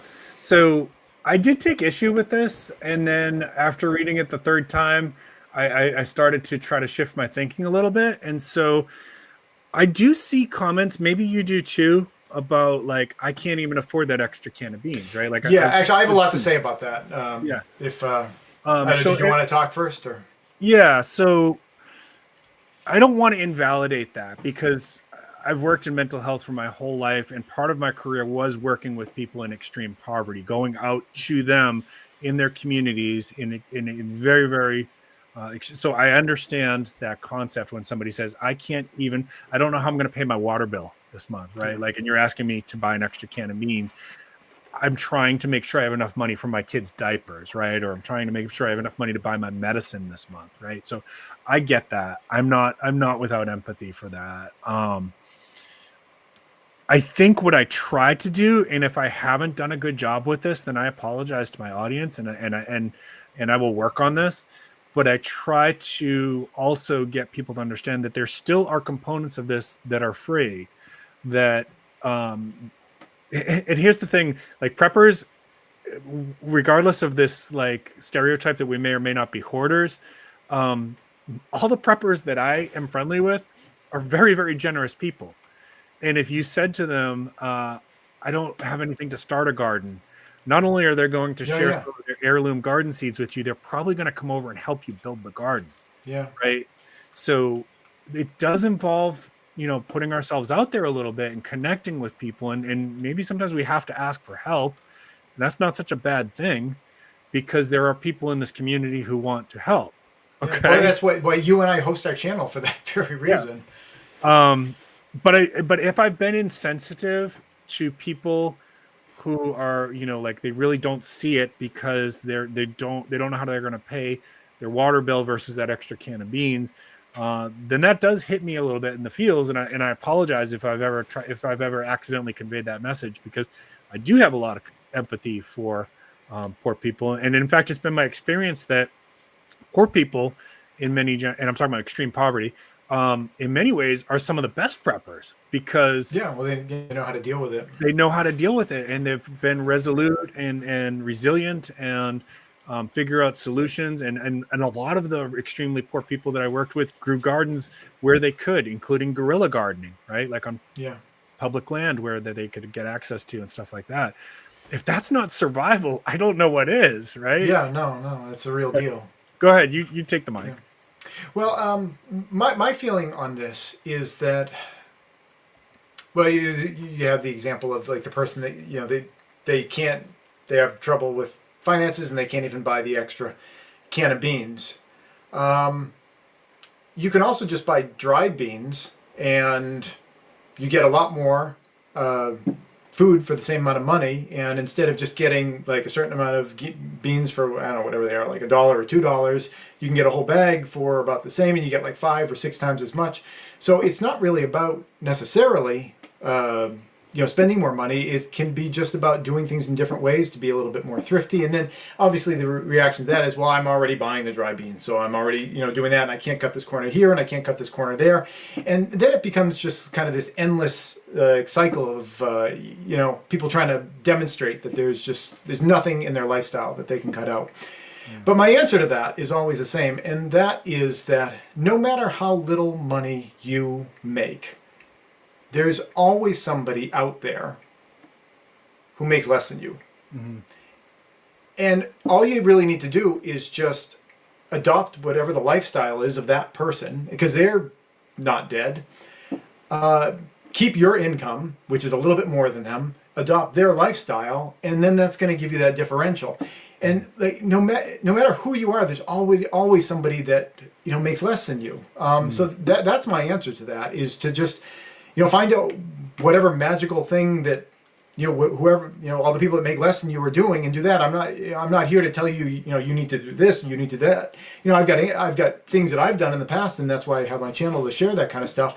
But ultimately, you have to believe in the reality that it is possible, because somebody else out there is doing it already. They're living off of less than you are. So I think that's encouraging. Again, that's not a direct answer of that, you do this, that, or the other thing, but just have faith in the fact that it is possible, because there's someone out there doing it right now. Mm-hmm. Mm-hmm.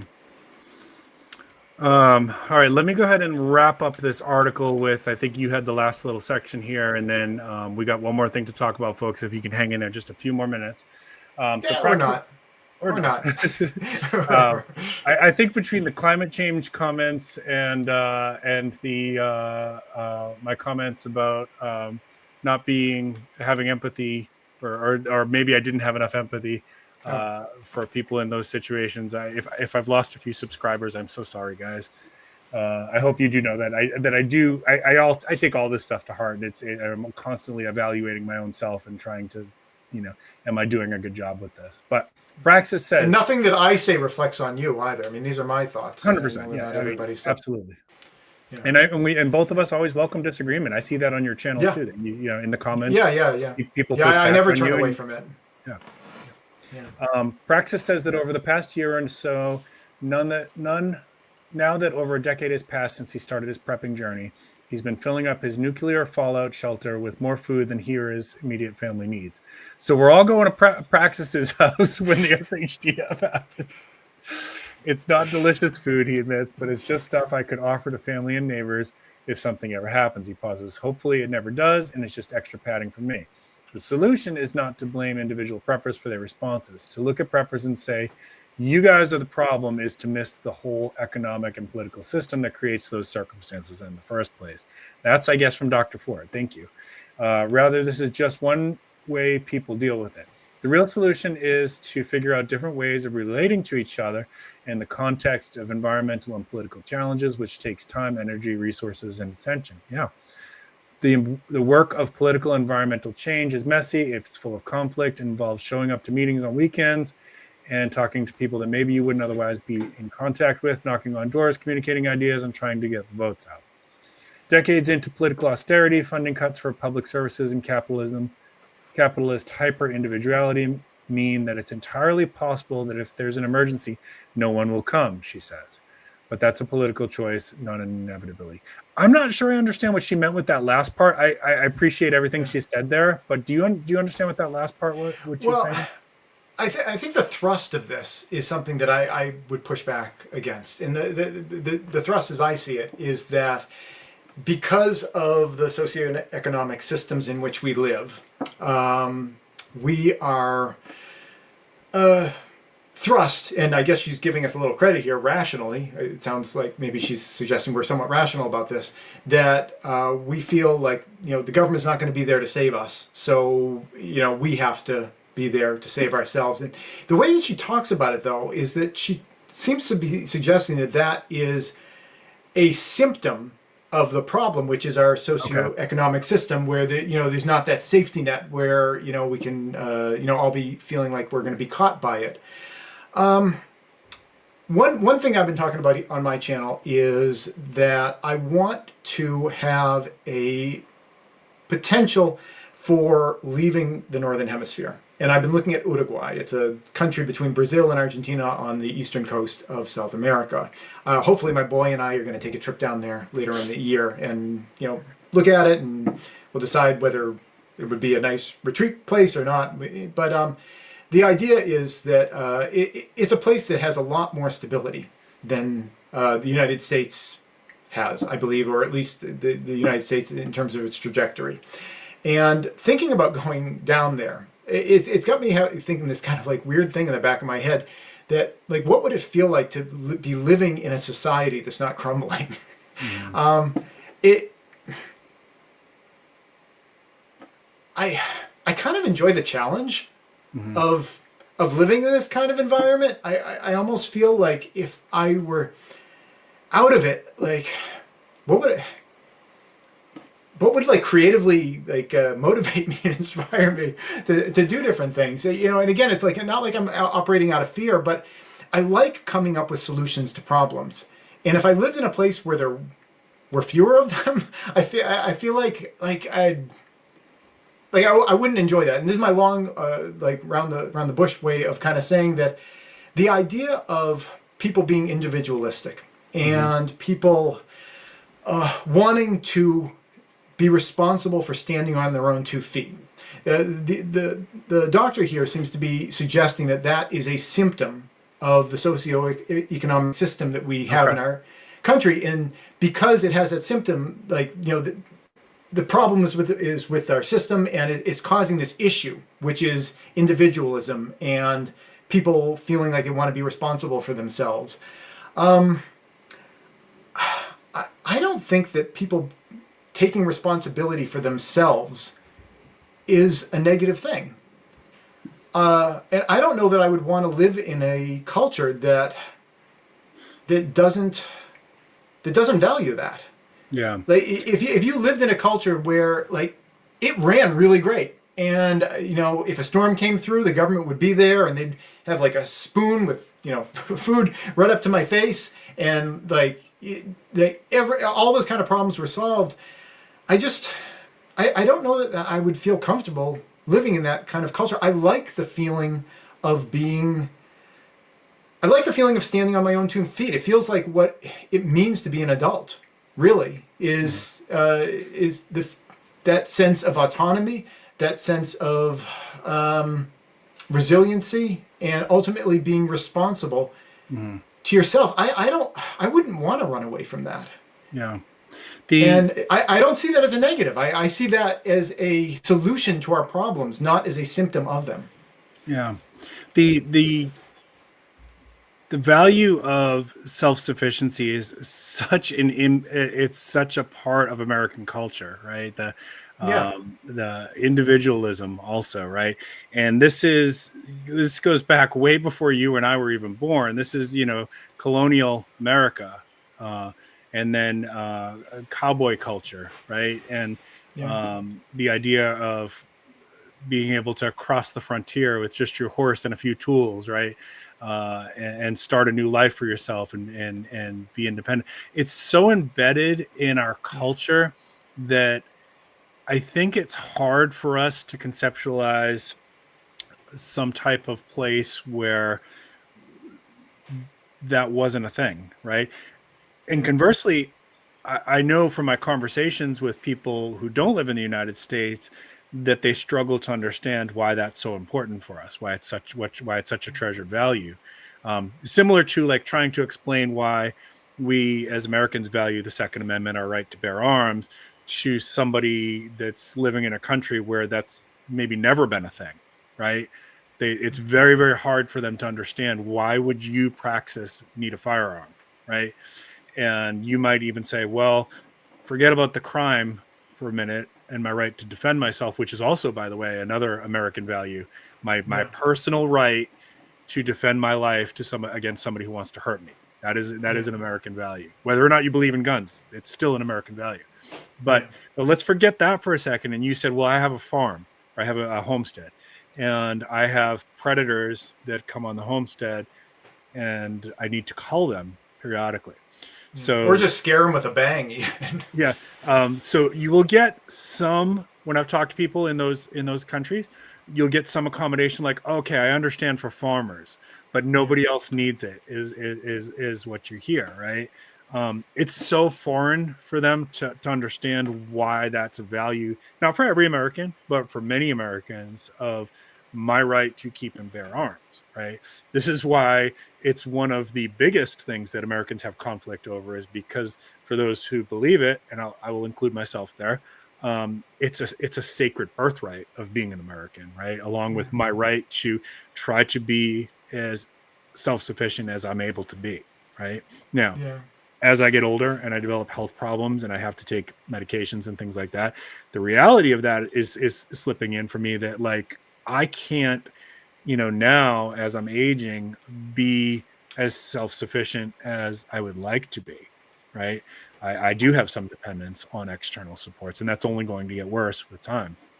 But it's still a value for me. It's still something that I treasure. It's still something that I don't want to give up. It's something that makes you feel good. It makes me feel good. And, we know that there's preppers in the UK. I mentioned that to Mimi, and she said, I've got a lot of them. A lot of them watch my channel, yeah. We know there's a lot of preppers in Australia, right? I've spoken to some. And other countries as well. And I think there's some traits that we share with them, like, we enjoy being able to grow our own food and provide for ourselves, and not, and be as independent as we each are able to do. But there is some cultural differences as well that come into play, and that, I don't know, that frontier individualism, I think is for sure something that's like in our blood. It's in our DNA. Yeah. And it's what we pass on to our kids, I think, too. Like, who wants their kid to grow up dependent? Yeah.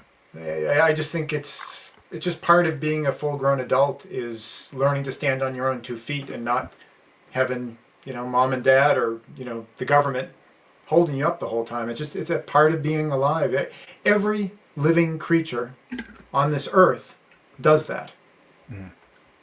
It just seems like, we talk about it as like an American value, but I haven't been a member of every different culture, so I can't speak to what it feels like to be, from different cultures. But I know in terms of every other organism on this planet, that's part of their existence.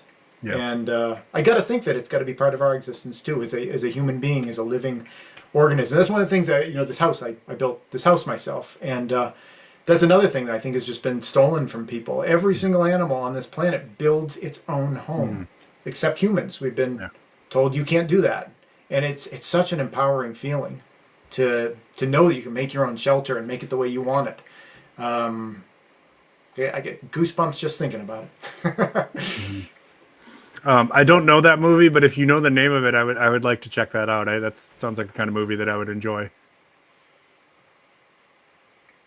I think I heard of that one. I forget the name. You've seen it or heard of it? Okay. I heard of it, yeah. I haven't seen it.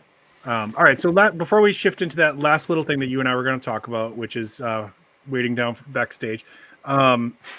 I want to say, because I think Mimi said she was going to watch this. So thank you, Mimi, for the interview. Thank you for writing the article. And the article, and all three of us, because we spoke offline, we all thought it was well written.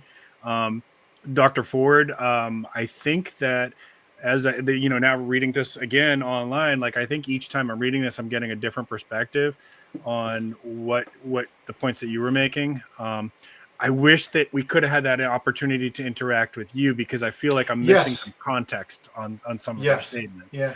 And I think that she's missing some context from us on too, ours. because maybe, she's probably, we know the kind of crazy people online that she's probably heard of. Sure. And, you have a different reaction to that. Yeah. Yeah. So Dr. Ford, if you're watching this and you would like to come on, we'll do this again. We can set this up again. We might be able to get ethical preparedness too. He just wasn't available tonight. So if you're watching this and you want to come on, I would like to hear your thoughts to make sure that I'm not misunderstanding some of this, because as Praxis and I were talking about it and I'm reading it again, I'm thinking, just the first time I read that, I had a very, very different take on what you were saying than I have now. And I am somebody who likes to reflect inward and what am I missing? What did I am I doing something wrong here? Because I don't want to do that wrong. I want my audience to get a helpful message, and I don't want us to be seen as hoarders and things like that. That's important. All right. Any last thoughts for you before we talk about your thing here?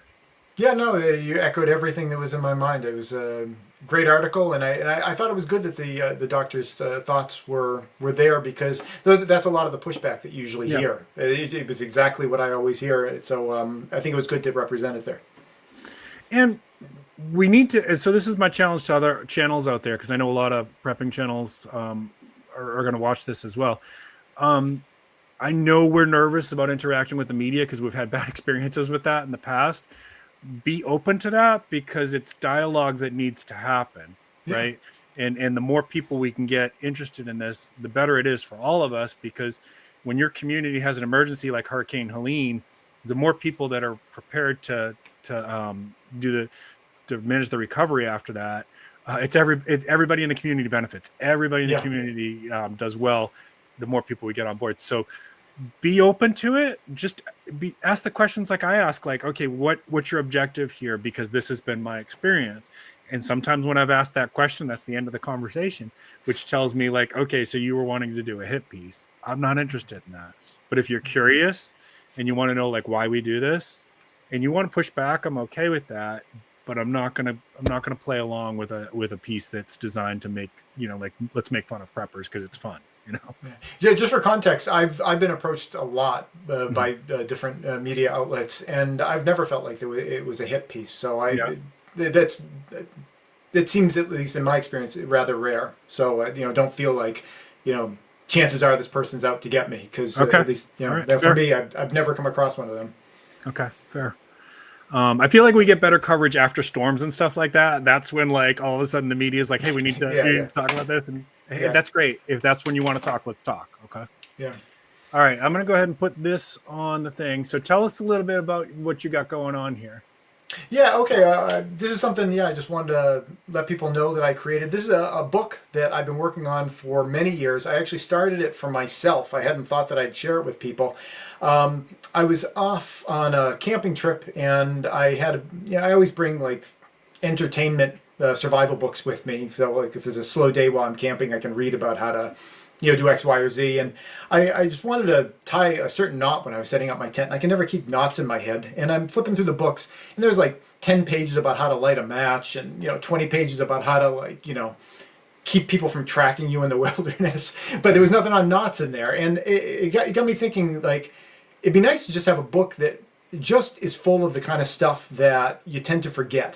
Because once you've lit a match, you don't need to be reminded how to light a match. And once you've I don't know, even pitched a tent or something like that, you don't need to be reminded of that. But I started thinking, it's just for myself, I want to have kind of a list of all these different things that I never really commit to memory. But when you, how much bleach do you add to a gallon of water? To exactly. Make it yeah. So I started compiling this book, and it has how many teaspoons to how many gallons, and we all hear about this shelf life extension program related to medicines that the U.S. military did, because I think it's safe to say most medicines don't actually stop working at their expiration date. A lot of them will persist working like 2, 3, 4, 5, 10, 15, 20, even 30 years past expiration date. And the military did a study on this, and there are some medicines that they're not good. Like even aspirin actually goes toxic not too long after its expiration date. You can use it for other things,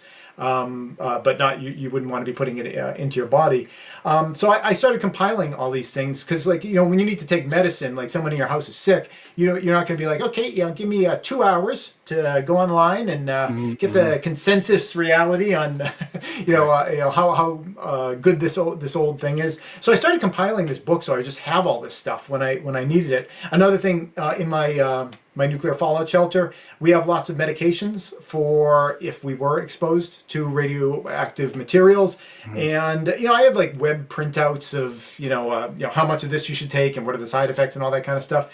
But I just want to compile it all together. So I started making myself this book, and I call it the Prepper's Cheat Book. And it's almost like a cheat sheet that you'd bring into a test. Like the emergency is the test that you're facing, and you can have all this stuff written down for you. So I just started making it for myself, and then I realized, I think I host this prepping channel, and there's a lot of people that are interested in this kind of stuff. So at that point, I turned it into something like beautiful and compact and like nicely designed. And I've been spending a lot of time just getting it to a point where it looks nice. And I just recently finished it. I'm waiting for my copy that I can't wait to get in the shelter. So if I ever need it, it's going to be in there. And I'm going to have another copy that I'm going to keep in my everyday carry pack. I made it nice and thin. It's only 196 pages, and it's 7 by 10, so it can slide in the back of a backpack. That was something for me, because I've got tons of books here at my place. Like I've got a whole library of survival books, but you're not going to carry like 3 feet thick of books whenever you're going to go somewhere. So I just wanted to distill out just the really important stuff, just the stuff that you tend to forget. It's for people who are already prepping, they've already been doing the stuff, but you forget how many teaspoons of bleach that you're supposed to use, or you forget how good this how long this medicine's good past expiration. Radio frequencies, another thing, like everyone says, like have an emergency radio when there's some kind of emergency, and it's like, okay, I've got the radio.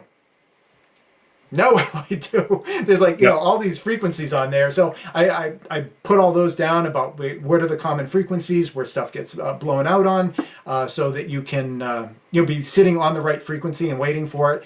And I self-published it. There's this really great website called Mix'em, and they let you just create your own book, and you can order it for yourself, but they also make it so you can leave a link for other people, so other people can order it, and they have really, really great prices. You can get the whole book just for $20, and it just gets shipped off to people. And what I love about it is I don't have to do anything. I just put the file up there, and if people want it, there's a link. Actually, I put the link preemptively in our private chat, so if you want to post that, I just sent it over to you. So yeah, that's what the book is. Will they be able to get this in that like hardcover, like you're showing in that picture? Actually, I made it a softcover book, but specifically because I wanted to keep it nice and thin. So I could make a hardcover version, but I didn't think anyone would want that. If it's going to be something you're going to throw in your backpack, I thought like a softcover would maybe make a little bit more sense. I was thinking about maybe even making a ring-bound version, because sometimes when you're working out of a book, it's nice to have a spiral-bound thing, because then the book doesn't try to close itself. But if time of this recording, I just have a paperback version, which is the sleekest and most thin way of putting it together, and also is the best cost. Okay. Will they also be able to do like a Kindle version or something like that? I might do the digital file at some point. The way that, the whole point of the book is to be working when when everything goes down. Yeah. You know what I mean? So it's like, I think I would like the idea of that, because it would make it easy for people to get, but I feel like that would just be misleading to give someone something like that, because when they need it, it's not going to be there for them. If the battery's dead or whatever. So I think I'm going to keep it as paper for the time being. Okay. So that's the website there where they can go ahead and order it. And yeah. Can you tell us what the price is right now? They were able to do it for $20. Good deal. The print cost was like it was like $12 or $13 or something like that, and I made it so I make a couple of bucks since it took me hundreds of hours to put the thing you together. should make some money for your work there for sure. Yeah. So if you want to support me and my efforts, it's not the kind of thing where all the money goes to that company. I do get a couple bucks off of it, but I just think it's just a great company. And if you ever come up with your own kind of book idea, it's just really easy to kind of put it all together, and get your own copy for yourself. I actually learned about them when I was making some coloring books for my nephews. I went online and found this company, and they were just amazing. So That's really cool. Yeah, I love that. That's awesome, man. And that's definitely a good resource for people to have on their prepper library shelf. Like it's hard. Well, it shouldn't stay on your shelf though. I mean, it's the kind of thing you want to bring with you and have there when you need it. That's why I made it so thin. So here's what they could do. They could get 3 copies. One for their homestead shelf, one for their bug out bag, and one for their get home bag. I would never advocate for that much superfluous spending. I think one's probably enough for the time being. Right, but I know I can't wait to get mine. I can't wait to get mine because all the stuff in there. I've had the book on my computer forever, but I said, it's like the day that I need it, the computer's not going to work, and an EMP, and I'm going to be trying to tune my radio. So I can't wait to get my copy. It comes in a couple of weeks. No, not a couple of days. It comes in a couple of days. Well, congratulations. That's really cool. I'm really excited. I know you sent me a little preview thing. I'm going to have to take a look at it. It's just been busy this week. I haven't had a chance yet. Yeah, no worries. And I really like the way the artwork came out. I've done most of the artwork myself, all hands-on. Nice. I mean, not that that matters to anybody, but it was really fun putting it together. And I wanted to make something that was attractive to people. It's not just a bunch of boring black and white text and stuff like that. It's actually full color the whole way through. Is it similar to? I have one of your other products here. Is it similar to the artwork that you did on that one there? Oh yeah. Yeah. It's that level of quality on there. Yeah. So this is a card game that Praxis developed to just learn about preparedness. Really. It's for kids. Where can they find this? Is this still available? Yeah, it is. There's a really nice guy named. I never know who's keeping their name private. It's the guy that runs the Prescott Caliber Club. He was the major sponsor of the card deck.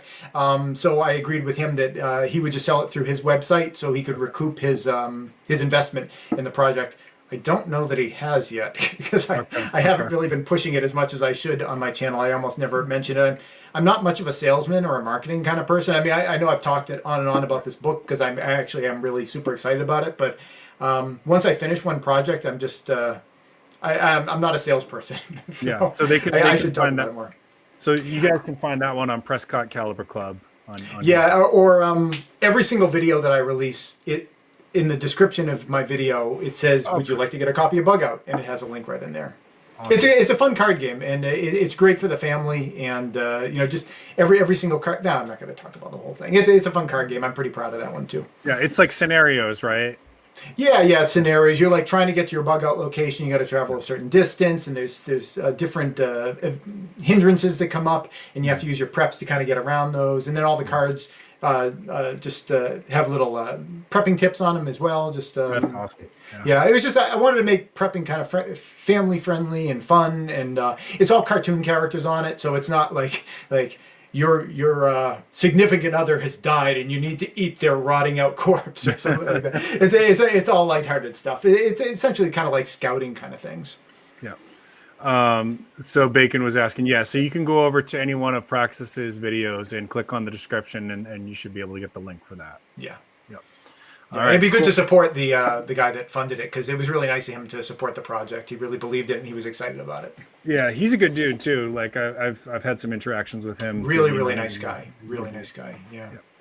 All right, let's go ahead and put a bow on this one. So I want to say, first of all, thank you to everybody in chat. There was some great conversation tonight. I really appreciate everybody, and I hope you all have a wonderful weekend. Enjoy yourselves. Do something fun.